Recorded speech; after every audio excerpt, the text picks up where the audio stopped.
Hello guys, आपका स्वागत है। आज मैं वैद्युत रसायन का पार्ट 4 कराने जा रही हूँ। पार्ट 3 मैंने करा दिया है। कोलराउस का नियम किसी विद्युत अपघट की अनंत अनुता पर मोलर चालकता के दो मानों का योग है, जिसमें से एक का मान धन आयन पर तथा दूसरा का मान ऋण आयन पर निर्भर करता है। क्या आपको समझ में आया है? तो चलिए एक बार और बता दे रही हूँ। कोलराउस का नियम किसी विद्युत अपघट की अनंत अनुता पर मोलर चालकता के दो मानों का योग है, जिसमें से एक का मान धन आयन पर तथा दूसरे का मान ऋण आयन पर निर्भर करता है। ये हमारा किस चीज का सूत्र है, आपको पता है?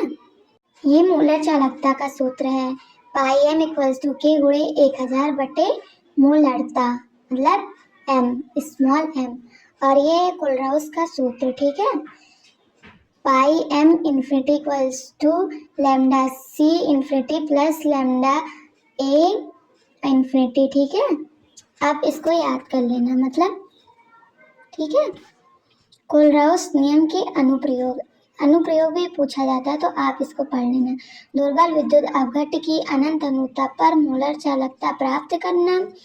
दुर्बल विद्युत अपघट की अनंत अनुता पर मोलर चालकता प्राप्त करना। वियोजन की मात्रा की गणना। वियोजन की मात्रा की गणना। दुर्बल विद्युत अपघट के वियोजन की गणना करना। दुर्बल विद्युत अपघट के वियोजन की गणना करना। जल का आयनिक गुणनफल ज्ञात करना। जल का आयनिक गुणनफल ज्ञात करना। आशा करती हूँ आपको ये समझ में आया होगा ये आंसर, ठीक है। चलिए एक बार हम और आपको समझा दे रहे हैं, अगर आपको समझ में ना आया हो आप मेरे साथ पढ़िए जैसे मैं पढ़ रही हूँ, ठीक है। बोलिए, मतलब कोलराउस का नियम किसी विद्युत अपघट की अनंत अनुता पर मोलर चालकता के दो मानों का योग है, जिसमें से एक का मान धन आयन एवं दूसरे का मान ऋण आयन पर निर्भर करता है। इसे ही हम कोलराउस का नियम कहते हैं। अगर आपको ये क्लास अच्छा लगी हो तो अपने फ्रेंडों के साथ शेयर करें एंड ज़्यादा से ज़्यादा लाइक करें। And thanks for watching. मिलते हैं अगली वीडियो में।